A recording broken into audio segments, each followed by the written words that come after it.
Welcome to the first lesson of our cryptographic protocol demos. This will form the basis to the subsequent lessons explaining the various cryptographic protocols and primitives that we have implemented. We'll first look at password-based registration and login protocol.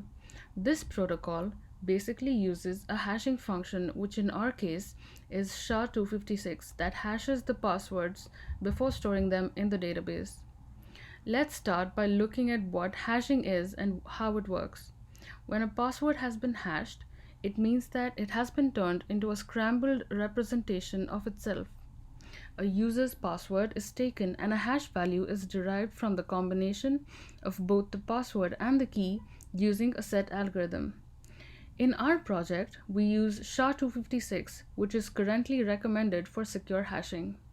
SHA-256 takes an arbitrary length input as the message to be hashed and outputs a 256-bit hash value that is typically rendered as a 64-digit hexadecimal number. For our implementation, the SHA-256 block is used in combination with a salt generator, which is the salt_gen block. Salting is essentially the addition of a unique random string of characters before or after the passwords. This step is implemented before passing the salted password to the SHA-256 block and inputting into the database because it proves to be more secure for storage. Let us look at a basic implementation of this hashing mechanism.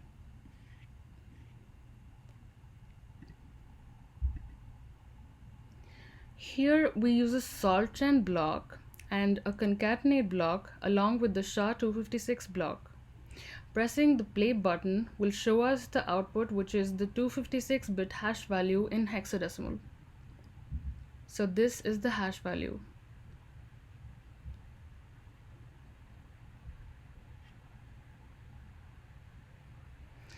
In the next step, we introduce a database which is used for storing username-password pairs. For the first user, the database input is set to be empty. This is the basic registration step. The password is concatenated with the salt before hashing. To store the value, the salt is stored along with the hash in the database. Moving forward, for every new user, the database grows with new username password pairs. Let's look at the implementation for user registration.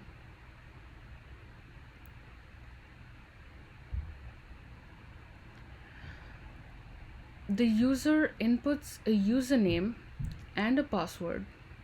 The database input is empty because it's our first user. The password plus salt hashed value is again concatenated with the salt for storing in the database. When we press play, we can see the output of this database. So here you see the username, which is the key value, which is the key, and the hash, which is the value. So in the database, they are stored as key value pairs.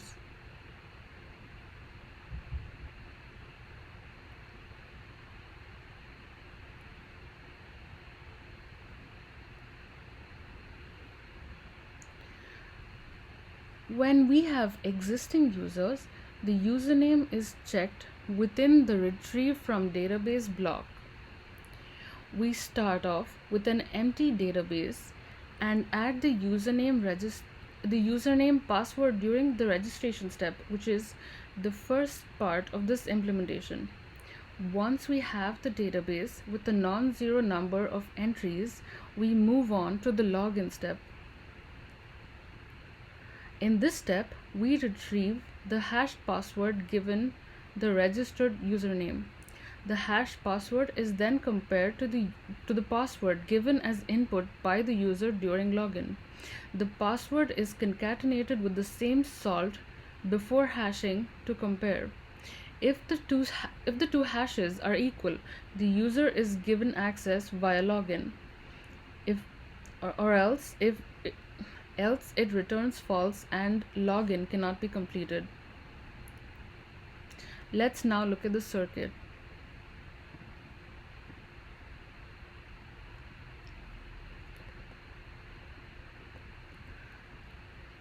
So this circuit is a bit complicated. The user enters the username and password here to register. When we press play, we see the output of the hash of the password that is being stored in the database. This is the output of the database post the registration step, which is the first half of our scheme here. This is the hash that has been retrieved from the database through this block.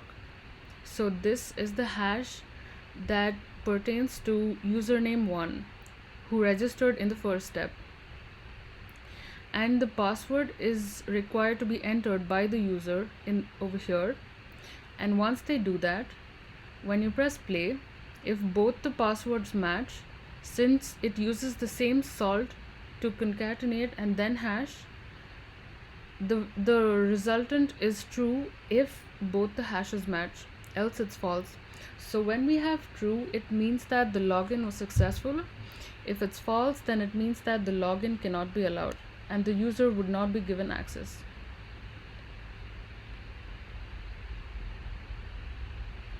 Thank you for watching. Get ready for the next lessons.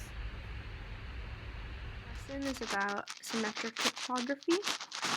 What is AES? AES is a type of symmetric encryption, meaning the two users, often called Alice and Bob, or the client and the server, share one key, which is used for encryption and decryption.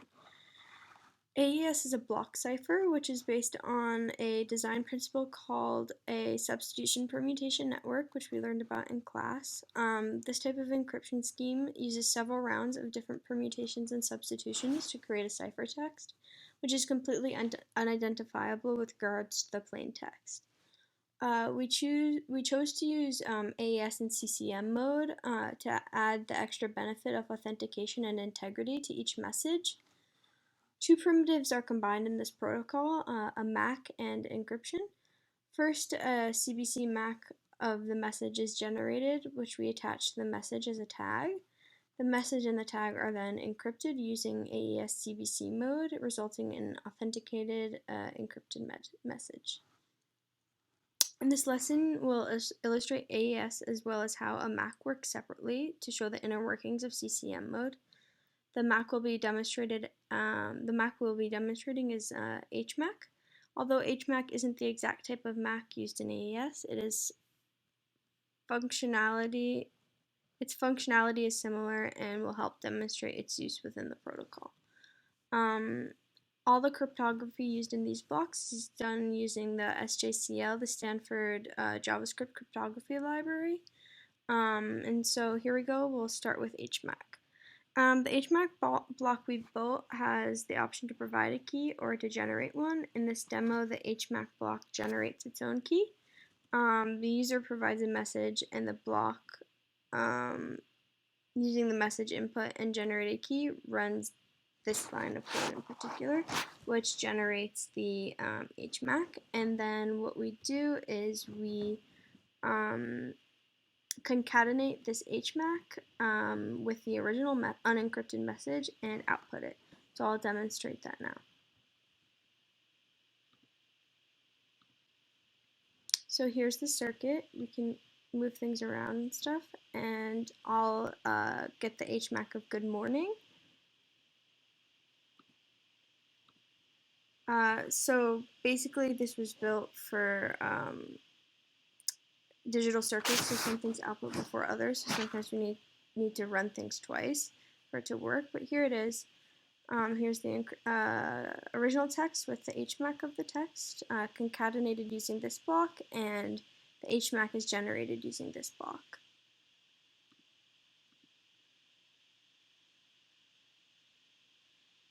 I've explained how the message authentication code part of this works, or the MAC. I can explain AES and CCM mode.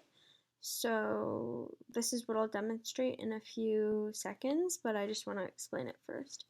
As seen in the image above, the AES block takes in a message right here. Internally in this block, a MAC of the message is generated and concatenated with the original message, then encrypted.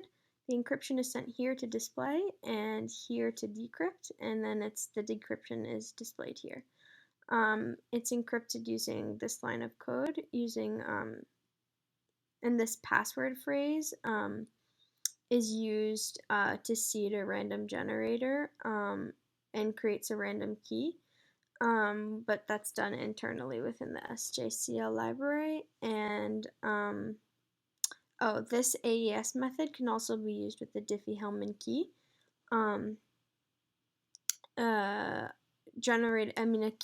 A key generated by a public key crypto system using Diffie-Hellman, which the hybrid lesson will show in further detail.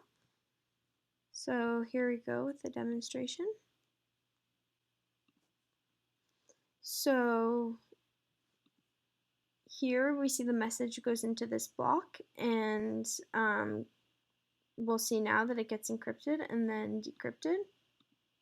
So here's the encryption, and here then it goes through this block and is decrypted again as message, the same message as it went through. It's pretty cool.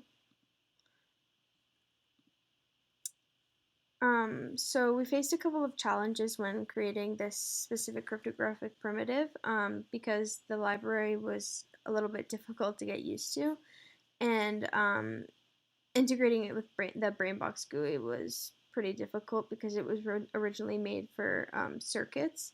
So it was interesting to adjust everything to fit our cryptography needs. And yeah, thank you. So I'm going to be talking about asymmetric cryptography. We had earlier seen symmetric cryptography where only one key was needed, but here we generate a pair of keys which is containing a public key and a private key. The public key is freely distributed while the private key is held personal to each receiver. How this works basically is that the plaintext message is encrypted using the public key, but it's done in such a way that only the person having their private key can decrypt it. So that way the sender knows that only the correct receivers can decrypt the messages and not anyone else. So the particular approach that we're covering over here is the elliptical curve cryptography. This is done by using the L-Gamal discrete logarithmic encryption, and of course by using elliptical curves. All of the libraries that we've used in this project come from SJCL, and every code that we've written which integrates the GUI with the code is done using JavaScript as well. So this is a screenshot of the entire circuit. We ideally believe that key generation block and the decrypt block belong to one person and the encrypt block belongs to the other person.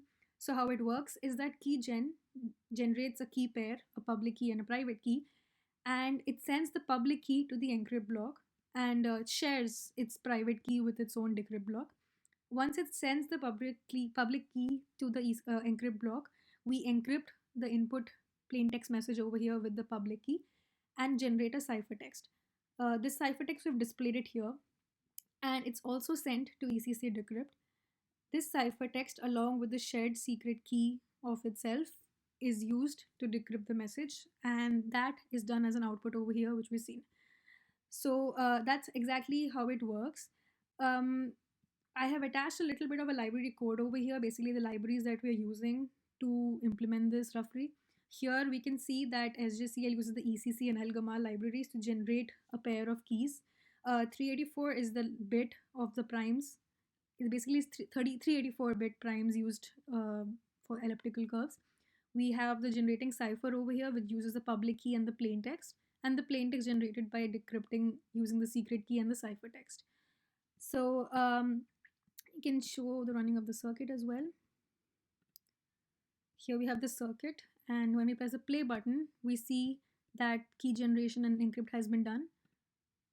Here we see the encrypt turning red, and then we see the decrypt turning red. That's how it works. Hello and welcome to another lesson. This is the Authenticated Hybrid Protocol lesson. However, if you have not watched the Authenticated Symmetric Cryptography and the Asymmetric Cryptography, I definitely recommend watching those before coming to this. But to get started, let's just discuss what hybrid encryption is. So hybrid encryption is a mode of encryption that merges two or more encryption systems. It incorporates a combination of asymmetric and symmetric encryption to benefit from the strengths of each form.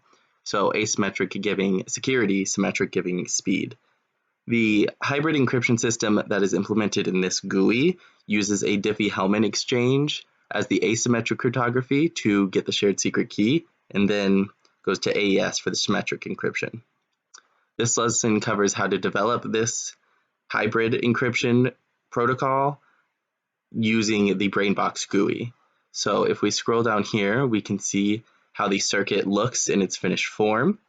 And so what we're going to do is discuss what each of these boxes are achieving on the inside. So the ECC keygen box, which is also used for elliptic curve cryptography, the asymmetric scheme, has the Diffie-Hellman built into it, which is outputted via the port that is going to AES in the picture. So all of that is done using the code right under this bullet point, the var pair equals SGJCL. That generates the Diffie-Hellman shared key and inputs it into AES encrypt. What AES encrypt does is, which is discussed in authenticated symmetric cryptography, is it takes that key and that message and does an AES encrypt in CCM mode and outputs that, the ciphertext appearing in the first television and the decrypted ciphertext appearing at the end. So let's just click in here and see this in action. So the actual user interface is this very circuit diagram-ish thing, because this was originally made for logical circuits, but we re-implemented it for our cryptography purposes, and it's worked fairly well. So what we're going to do is we're going to rerun this, and so it's going to take it step by step. So at this point, with the lines being read only in the beginning, that means the Diffie-Hellman shared key has been made and the message has been made, and they've both been transferred to AES encrypt, but it has not been encrypted yet. So then you click pause and play again, and now it has went through the encrypt. You get the ciphertext there, and also has gone through the decrypt, and so you get the outputted message, which decrypted that ciphertext you see in the first TV. And so that's a little example about how this actually runs in real time. So we're gonna move on now to the main challenges we faced when developing this. So overall, the main challenges for it, at least in terms of the actual development of the hybrid, was successfully making the Diffie-Hellman function, because we had a lot of problems with Brainbox and transferring Diffie-Hellman to AES in the proper format, which is understandable being that this was originally made for logical circuits, as I said before. So a lot of the problems we're dealing with integrating it for our purposes. So other than that, it went rather smoothly. We were able to get it to work, as you saw, and everything functions the way it should. That's the end of this lesson. So you can move on if there's more lessons. If this is the last lesson, then you can start to play around with Brainbox and see what you can build.